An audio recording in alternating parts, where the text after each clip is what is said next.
करेंगे अपनी provisional degree and consolidated marksheet, migration certificate and transcript के बारे में। जिनको नहीं पता ट्रांसक्रिप्ट क्या होता है, तो ट्रांसक्रिप्ट एक ऐसा डॉक्यूमेंट है जो आपको ज़रूरत पड़ेगी जब आप किसी फॉरेन यूनिवर्सिटी में अप्लाई करोगे। जब आपका कोई ऑफ़र लेटर आएगा फॉरेन यूनिवर्सिटी में, जैसे कि यूएस या कनाडा से या यूके से या ऑस्ट्रेलिया से, तो वो यूनिवर्सिटीज़ सेमेस्टर वाइज या सब्जेक्ट वाइज ट्रांसक्रिप्ट की डिमांड करती हैं। तो इसमें भी दो ऑप्शन होते हैं, या तो आप उनको बाय हैंड दे सकते हैं सील्ड एनवेलप, या फिर आप उनको मेल करवा सकते हैं आरटीयू की तरफ से। जो अपना ट्रांसक्रिप्ट होती है वो किस तरह से दिखती है आज वो मैं आपको बताऊंगा, और कैसे मैंने ऑनलाइन अप्लाई करके और अपनी आरटीयू से मार्कशीट मंगवाई, consolidated marksheet, migration and the provisional degree. बहुत इजी स्टेप है, अपने को करना कुछ भी नहीं है, सिर्फ एक rtu.ac.in करके वेबसाइट है, जो आरटीयू की ऑफिशियल वेबसाइट है, उस पर अपने को जाना है। वहाँ पर स्क्रॉल डाउन करेंगे तो नीचे ऑप्शन होगा ऑनलाइन या offline process of getting a degree और योर डुप्लीकेट मार्कशीट। सो वहाँ पर अगर अपन क्लिक करेंगे ऑनलाइन प्रोसेस पे, तो वो अपने को एक नए पेज पे रिडायरेक्ट कर देगा। वहाँ पर अपने को अपना एनरोलमेंट नंबर और अपना ब्रांच पता होनी चाहिए और अपना रोल नंबर पता होना चाहिए। उससे अपन रजिस्टर करके और अपनी प्रोविजनल डिग्री के लिए अप्लाई कर सकते हैं। जब आप अपना रजिस्ट्रेशन करेंगे तो वो आपको साइड में डैशबोर्ड पे एक ऑप्शन दिखेगा अप्लाई फॉर। अप्लाई फॉर में आप consolidated marksheet, provisional and migration के लिए अप्लाई कर सकते हैं। इसका चार्ज ओनली 100 रुपीज़ है, जो कि इंक्लूडिंग पोस्टिंग चार्जेस है। इसके अलावा आपको कुछ नहीं पे करना है। 100 रुपीज़ प्लस दी ट्रांजैक्शन चार्जेस जो ऑनलाइन ट्रांजैक्शन पे लगते हैं यूजुअली जब भी हम कोई फॉर्म भरते हैं, B it government vacancy form और सम अदर फॉर्म। तो इसके अंदर क्या होता है कि 1 महीने के बाद आपको आपके एड्रेस पे, जो एड्रेस आप लिखेंगे वहाँ पर, या जो एड्रेस आपकी गवर्नमेंट आईडी पर यानी आधार पर लिखा होगा, उस एड्रेस पर आपकी provisional marksheet, provisional degree and consolidated marksheet and migration का जो सेट है वो डिलीवर हो जाएगा by Indian post. Speed post की जाती है, तो डोंट वरी, 1 महीने के अंदर आ जाएगी। पिछले कुछ दिनों में जब मैं गया था लेने के लिए, तब कुछ अलग सिनेरियो था और मुझे वहाँ मिली नहीं थी, एंड मेरे घर पे डिलीवर हुई थी। और जब आपको डिलीवर हो मार्कशीट, तो सबसे पहला काम आपको ये करना है कि आपको चेक करनी है कि आपका एनरोलमेंट नंबर, आपकी year of admission, year of passing, आपका ब्रांच, आपका रोल नंबर एंड जो मार्क्स आपके हैं वो सब सेम हो। और मार्क्स का कैसे पता चलेगा आपको? आप अपनी जो इंडिविजुअल मार्कशीट्स है सेमेस्टर वाइज, उनके मार्क्स आपको अपलोड करने पड़ेंगे जब आप फॉर्म फिल करोगे, एंड लास्ट में आपको उसका टोटल भी फिल करना पड़ेगा। तो जो लोग बैक आई थी जिनकी किसी भी सेमेस्टर में, तो उनको बैक के लिए अलग कॉलम होता है, उसमें बैक वाले सब्जेक्ट्स का मार्क्स, उनके मार्क्स लिखने हैं। बट बी श्योर कि आपको एक चीज़ ध्यान में रखनी है कि जो आपकी फर्स्ट अटैम्प्ट की मेन की जो मार्कशीट आएगी और जो बैक की मार्कशीट आएगी, जो मेन की मार्कशीट है उसमें से आपको बैक वाले सब्जेक्ट्स के मार्क्स डिडक्ट करके लिखने हैं वहाँ पर, और जो बैक वाली मार्कशीट आएगी उसके एज इट इज़ मार्क्स लिखने हैं आपको वहाँ पर। तो लास्ट में या तो वेबसाइट खुद से कैलकुलेट कर लेगी टोटल, या फिर आप खुद से कैलकुलेट करके उसके अंदर फिल कर दें। और लास्ट स्टेप आपको मैंने बताई है कि वो पेमेंट का स्टेप है, तो वहाँ पर अपने को पेमेंट करनी है।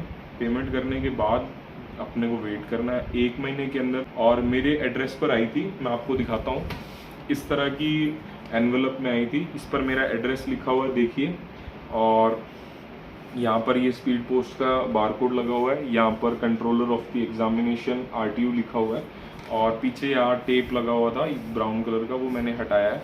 ये एक सील है जो कि इंडियन पोस्ट की है। फिर उसके बाद जैसे ही अपन इसको ओपन करेंगे, तो फर्स्ट चीज़ जो है वो ये है मेरी कंसोलिडेटेड मार्कशीट, जो मैं आपको दिखाना चाहूँगा। और देखिए, एक तो इधर क्यूआर कोड दिया हुआ है, जो कि जिससे अपन स्कैन करके चेक कर सकते हैं। ये मेरा एनरोलमेंट नंबर है, ये ईयर ऑफ एडमिशन है, year of completion of programme है और ब्रांच लिखी हुई है। ब्रांच के बाद आप देखेंगे मेरा नाम लिखा हुआ है, मेरी जो मेरे फादर्स नेम है, मेरी मदर्स नेम है, मेरा कॉलेज है, ये मेरे मार्क्स का डिस्क्रिप्शन है और ये टोटल मार्क्स है। और इसमें परसेंटेज नहीं लिखी होती, ग्रैंड टोटल लिखा होता है मैक्सिमम मार्क्स का और ऑब्टेन्ड मार्क्स का। तो आप देख सकते हैं कि ये मेरी कंसोलिडेटेड मार्कशीट है। नेक्स्ट जो आता है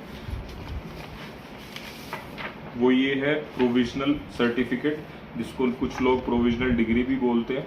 इसके नीचे देखिए एक होलोग्राम लगा हुआ है जो सर्टिफाई करता है कि ओरिजिनल है। फिर उसके बाद यहाँ पर सीरियल नंबर लिखा हुआ है, ये मेरा रोल नंबर है, ये मेरा एनरोलमेंट नंबर है, मेरा नाम है, मेरा father's name, mother's name, same again मेरा कॉलेज, मेरी ब्रांच और मैंने किस ईयर में कंप्लीट किया था और कौन सी डिवीज़न है। ये डिवीज़न भी लिखी हुई है, फर्स्ट डिवीज़न है। कुछ कॉलेजेस एंड यूनिवर्सिटीज़ जब अपन फर्दर स्टडी करने के लिए अब्रॉड जाते हैं तो वो मांगते हैं कि आपकी डिवीज़न क्या थी, क्या आपकी परसेंटेज 60 से अबव थी। 60% कई यूनिवर्सिटीज़ का मेन क्राइटेरिया होता है और मैं बताना चाहूँगा कि अगर आपके 60 एंड अबव आते हैं तो आप फर्स्ट डिवीज़न में गिने जाते हो। एंड जो फाइनल आइटम है जो मैं आपको दिखाने वाला हूँ वो ये है माइग्रेशन सर्टिफिकेट। तो कुछ लोगों का मेरे पास कमेंट भी आया था मेरी लास्ट वीडियो पे कि माइग्रेशन भी साथ में आता है या माइग्रेशन के लिए अलग अप्लाई करना पड़ता है। तो मैं आप लोगों को बताना चाहता हूँ कि अगर आप 2010 से पहले पास आउट हैं तो आपको माइग्रेशन अप्लाई करना पड़ेगा, ठीक है, और यूनिवर्सिटी जाकर करना पड़ेगा। और अगर आप 2010 के बाद आपने एडमिशन लिया था यूनिवर्सिटी में तो आपको नहीं करना पड़ेगा, ये बाय डिफ़ॉल्ट आपके जो प्रोविजनल और कंसोलिडेटेड के सेट के साथ आएगा। हो सकता है कि माइग्रेशन ऑनलाइन भी अप्लाई हो सकता हो, तो आप लोग ये प्लीज़ चेक कर लीजिए, क्योंकि मेरा माइग्रेशन तो साथ आ गया था तो मुझे अप्लाई नहीं करना पड़ा। तो तीनों की फ़ीस मिला के 100 रुपीज़ है, ओके। एंड मुझे ये अप्लाई ऑनलाइन इसलिए करना पड़ा क्योंकि मेरी एक सेमेस्टर में बैक थी और वो बैक फॉर्चुनेटली क्लियर हो गई थी। बट जिन लोगों की बैक आती है उनको आरटीयू में डायरेक्ट अप्लाई करना पड़ता है या बाद में अप्लाई करना पड़ता है अपने कॉलेज के थ्रू, और वो कॉलेज में आती है अपना हमारा ये सेट और फिर वहाँ से हमें कलेक्ट करना पड़ता है। तो moving towards the next thing, ये है ट्रांसक्रिप्ट। ट्रांसक्रिप्ट का मैंने आपको पहले ही बताया था, ये जनरली एक रिकॉर्ड होता है, जैसे कंसोलिडेटेड मार्कशीट है वैसा ही एक रिकॉर्ड होता है जिसके अंदर हमारे मार्क्स लिखे होते हैं सेमेस्टर वाइज या सब्जेक्ट वाइज। कुछ यूनिवर्सिटीज़ सब्जेक्ट वाइज मांगती हैं, कुछ यूनिवर्सिटीज़ सेमेस्टर वाइज मांगती हैं। और जब हम वेस कराते हैं, जो लोग बाहर पढ़ने जा रहे हैं आउट ऑफ द कंट्री, उनको पता होगा कि वेस भी करवाना पड़ता है हमें, ताकि हमारी जो डिग्री है उसकी इक्विवेलेंसी उस कंट्री में जहाँ हम पढ़ने जा रहे हैं पता चल पाए। तो हमें उसके लिए भी ट्रांसक्रिप्ट चाहिए होती है। बट उसमें भी दो केसेस होते हैं, जैसे कि ये देखिए, ये मैंने इसको खोला था तो इसके अंदर से एक सील्ड एनवेलप मिला है। देखिए ये इस पर टेप लगी हुई है, प्लस इसके ऊपर यहाँ पर आरटीयू की सील लगी हुई है कि अगर मैं खोल लूँगा तो ये नल एंड वॉइड हो जाएगी। तो कभी भी आपको ट्रांसक्रिप्ट मिलती है तो उसको कभी खोलना नहीं है।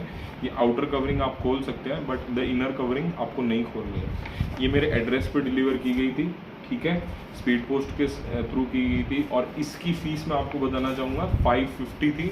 And the 50 rupees convenience charges या पोस्ट चार्जेस जो लिए गए, टोटल 600 आई हैड टू पे ऑनलाइन, ठीक है। और आप अपने घर बैठे ऑर्डर भी कर सकते हैं, तो आपके पास आ जाएगी ये घर पर। And if you want it to be delivered to your university, आप चाहते हैं कि आपकी यूनिवर्सिटी में डिलीवर की जाए, तो आपको 2000 रुपीज़ पे करनी पड़ेगी अगर वो इंटरनेशनल यूनिवर्सिटी है तो, plus the postage charges. And अगर आप चाहते हो कि इंडिया में कहीं पर डिलीवर की जाए तो the fees is the same, 600 rupees आपको पे करने पड़ेंगे, ओके। एंड सेमेस्टर, ये फीस थी जो मैंने आपको बताई है, ये सब्जेक्ट वाइज, ये सेमेस्टर वाइज की है। और अगर सब्जेक्ट वाइज आप मंगाएंगे तो it cost around 850 plus 50 rupees convenience charges. तो ये था मेरा वीडियो बनाने का मोटिव, क्योंकि कुछ लोगों के कमेंट्स आए थे, कुछ स्टूडेंट्स जानना चाहते थे कि मैंने कैसे क्या क्या अप्लाई किया।